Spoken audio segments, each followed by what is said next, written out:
Hi, I'm Dee Dee Bass-Wilbon. And I'm Dina Bass-Williams, and we are the Bass Sisters. And this is Policy and Pound Cake. And today we have a special treat for you. We're talking to one of the nation's leading advocates for life, Dean Nelson. He is the founder of the Douglas Leadership Institute. Yes. And as long as we've known Dean, we have been so excited about the work that he does to champion life. We love life, and so does Dean. So listen up. Dean Nelson, we are so excited to have you. Dean is a good friend of ours. Yes, Dean's a good friend, a mighty man of God who has, I can't remember how long we've known Dean, but from the beginning, he's just felt like family, a brother. Totally. We love Dean and Julia and just celebrate everything. That you do. So, Dean, we know that Dean and I, we have been pro-lifers all our lives. I mean, that's just who we are.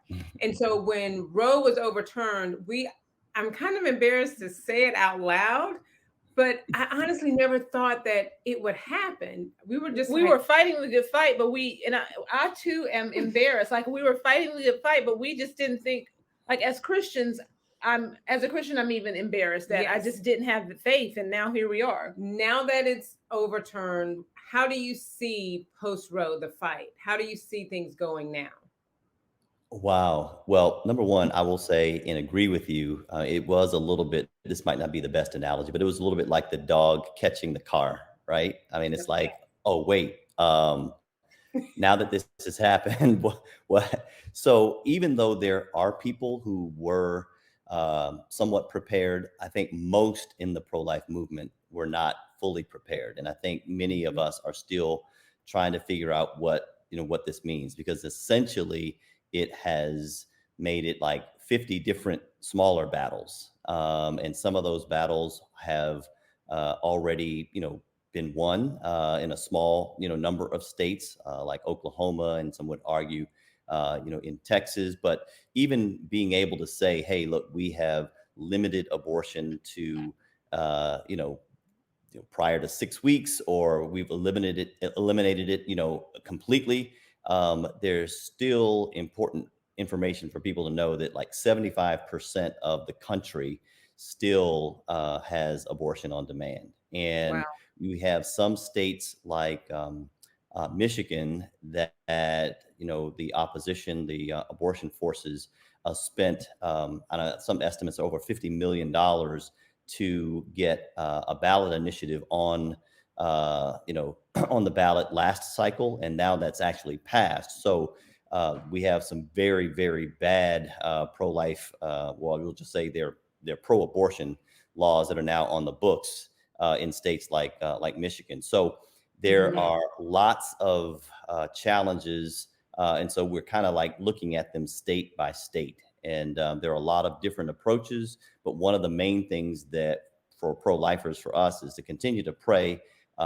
Secondly, to know that there are solutions like pregnancy resource centers, the work that we do at Human Coalition through our telecare type programs to engage with women seeking abortions, because little known fact is, 76% of women who are seeking abortions say that they would choose to parent if their circumstances were different. And so that's part of the model that we use at Human Coalition. If we know that that stat is true, and we've engaged with hundreds of thousands of women seeking abortions over the last decade, if we know that that's true, how do we then effectively engage with them and connect them with services that exist to help them overcome the challenge that they are facing? So there's a lot of work to still be done. I'm glad that some estimates show, I think Susan B. Anthony List reported that it's estimated that 200,000 babies will be saved a year as a result of Roe being overturned. So look, that's not a small thing. That's a big thing. But at the same time, the pro-abortion forces are not going to stop. It's a multi-billion-dollar industry. Planned Parenthood themselves, is it's at $1.7 billion with almost $2 billion in assets. They're not going to stop. This is a business model for them. Right. Dean, so you mentioned the pregnancy centers, and there are other organizations that are trying to support moms and families as well. But we've also seen a lot of attacks on pro-life organizations. Right. Why has this not made more headlines? We know that you've written about it. We've seen it in World Mag, and some of the pieces that you've written about your organization certainly talk about it. But what kinds of organizations are being attacked, and why do you think there has been almost radio silence from mainstream media on these issues? Yeah, man. I mean, I think number one, most of the time, if it doesn't fit their narrative, they're not going to cover it, right? So, mainstream media, and I've seen reports, and you guys might know better. I mean, when you poll most of the journalists, in the country, most of them tend to be pro-abortion, and they tend to be center left, and so I think that that's Mhm. part of the reason that we haven't seen it, but grateful for some of the outlets that have highlighted the fact. I mean, at some estimates, there have been over 180 attacks on either pregnancy resource centers, churches. Some of them are Black churches, some of them are white churches, some of them are Catholic churches, some of them are Protestant churches, some other pro-life organizations, some family policy councils that have been attacked and bombed. And even one of my own personal friends, actually someone who has simply recently passed away, but Pastor Herb Lusk, who had a pregnancy center right in downtown Philly on Broad Street. Their center was attacked and vandalized twice. And the reality is that this quote unquote Jane's revenge is not even. I don't even know if there's a strategy behind it, because I did see reports that somebody attacked, of all places, Raphael Warnock's church with graffiti saying, Jane's Revenge. Basically, it was a pro-abortion group that attacked his church. I mean, like, why would you attack, Ebenezer, a historic church that is pastored by a hugely pro-abortion, pastor? So I'm not even sure the rhyme or reason to some of the stuff that they're doing, but the fact remains that not a lot has been done by the Justice Department. Not a lot has been done by the media covering much of these attacks throughout last year. Dean, we live in a world where everyone has a phone, everyone has, their Twitter, Instagram, Facebook, TikTok, you name it. They have it on their phone, which is their platform, and it's always on their person. How can we use our social media? You find people taking video and pictures of people, doing all sorts of things and sharing it on their social media. How can we encourage people to do that when they hear about, because these attacks, you said 180, I think, right? So they're in Right. neighborhoods, there are places where people live and where families are.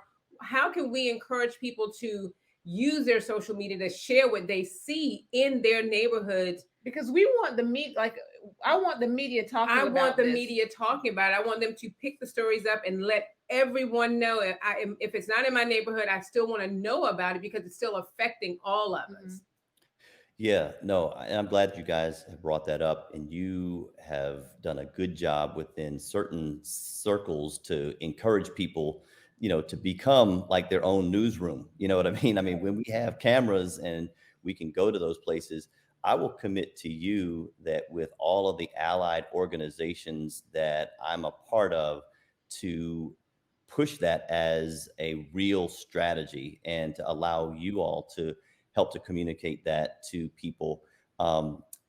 Sometimes, particularly if you're a little bit older, maybe we don't think about it as much, but we need to train our advocates and our activists to think about themselves as a one-person newsroom, to be able to capture that information, to provide their commentary, and to push it out in their own social media channels. So thank you for reminding me about that. I don't do it enough, but I have seen not firsthand some of the attack, but I've been by places that have been attacked. And I think the more that we can shine a light on it, it will help people to know just how desperate the pro-abortion movement is when they see the handwriting on the wall. Because we do believe, just as Roe has fallen, we do believe that we can make abortion unthinkable, just like slavery has become unthinkable. But it's going to take all of us doing our part to do it. Absolutely. Okay, so Dean, Policy and Pound Cake, we are a podcast about communications, and so we want to hear from you.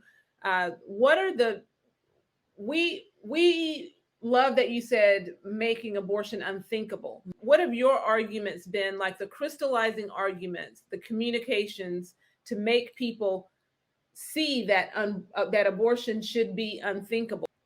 Yeah, that's a good question. There, certainly it depends on the audience, but I will tell you there are primarily three things that I have done in my primary audience to do this. And my primary audience typically is like Black church people, or Black people that go to church and who say, "Oh, abortion is really bad, but a woman should have a right to choose." So number one is I try to define what it is, because we talk about abortion. People sometimes don't even like to use that word. Sometimes they will talk about, ending a pregnancy, but it's like, okay, let's press the issue a little bit. What does ending a pregnancy mean? What does terminating a pregnancy mean? If you are no longer pregnant, that means that there is no longer a living, breathing entity in your body. So I try to define, I said, listen, abortion is the intentional killing of a preborn human being. It is just, there's no way that you can like get around that. It is intentionally, it's not a miscarriage. That's something different. Abortion is the intentional killing of a preborn child or preborn human being. I had this discussion. Somebody just, at the airport, this type of things happen to me all the time. They say, "Oh, what's that on your shirt? What's that organization?" I say, "Oh, we are an organization that has free services for women and have, in unplanned pregnancies." And he's like, "Oh, wow." I said, "So you kind of like not like planned?" I said, "Yeah, we don't do abortion." He said, "Well, don't you think we should still have a woman should have a right to choose?" I said, "Well, a right to choose what?" Right. Um, well, I mean, she should have a right. I said, "Well, listen, I don't have a right to kill you today." I was like, "I might get mad at you, but I don't have a right to do that." He said, "Well, it's not quite the same. We're talking about a small, this is a baby inside the womb." He says, "It's not fully developed." I said, "Well, look, let's just say this was an adult, right?" I said, "Let's go back to 5-year-old you." I said, "I could call you a, um, an undeveloped adult, right? I mean, you're not an adult. You're 5 years old." I said, "Does that mean that because you're not an adult and you're underdeveloped, that I should have a right to kill you?" No, that doesn't make any sense.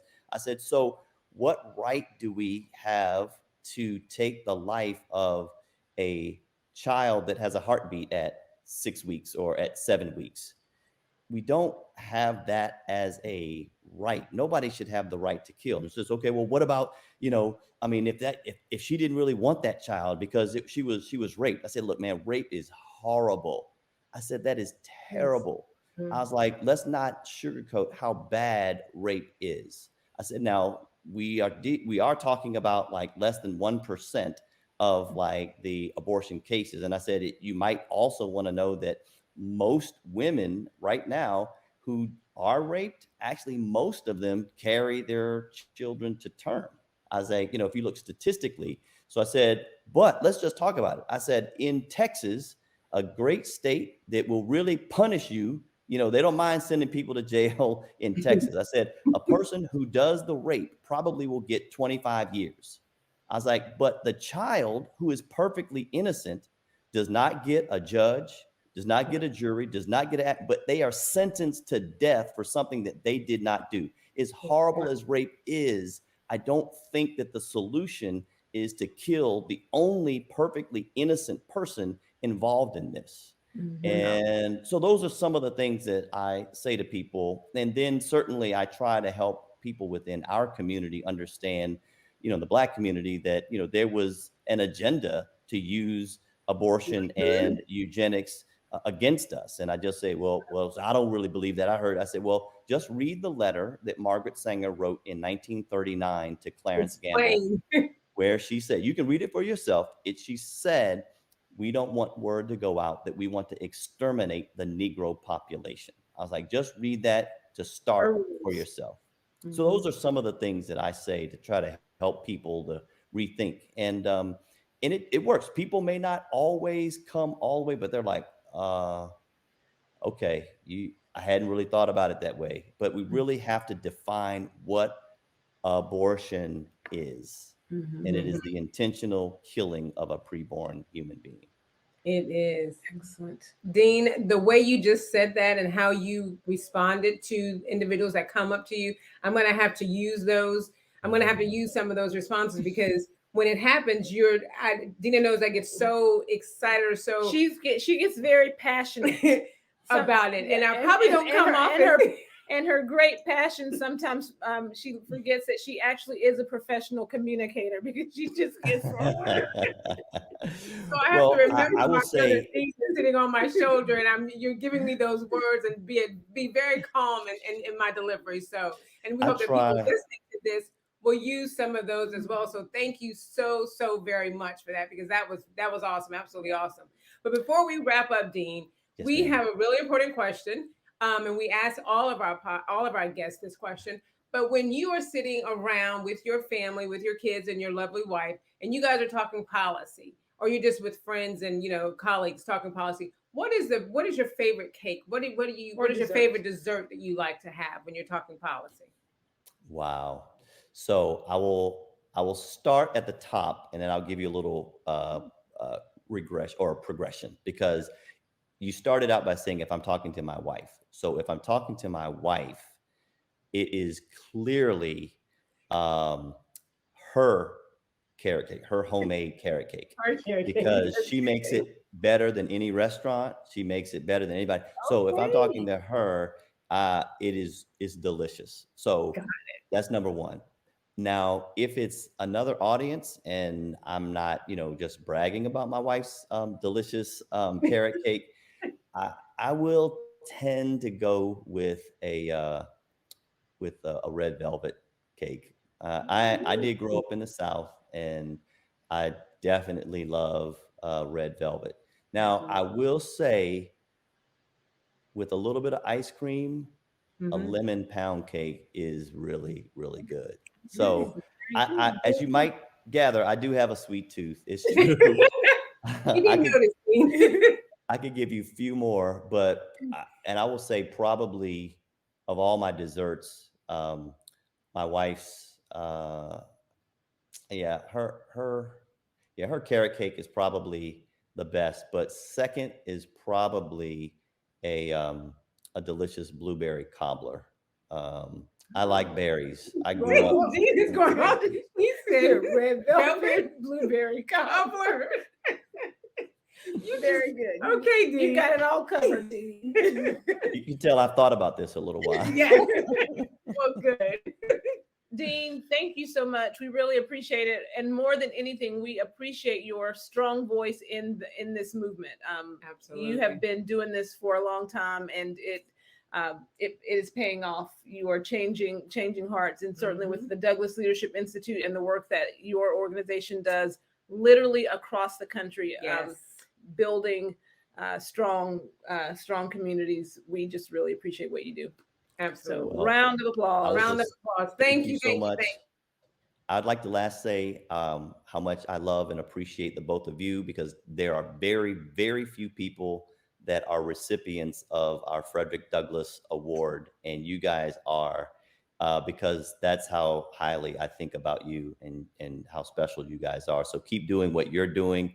Grateful to be a part of your podcast. Thank you so much. Thank you so much. Wow, I didn't realize that Dean has such a sweet tooth. He has a major sweet tooth. I mean, we asked him for one dessert. He's got blueberry pie. His wife's his wife's the carrot cake. Then he had the cobbler. No, he didn't say cobbler. He did say cobbler. Oh, did he say cobbler? Anyway. No, he said red velvet. Okay. I think he named at least 4 desserts. Okay. We did not know this about your sweet tooth, Dean. Okay. Sweet tooth Dean. So that was a good conversation. Thank you for joining us on this episode of Policy and Pound Cake. Remember to like, share, and follow.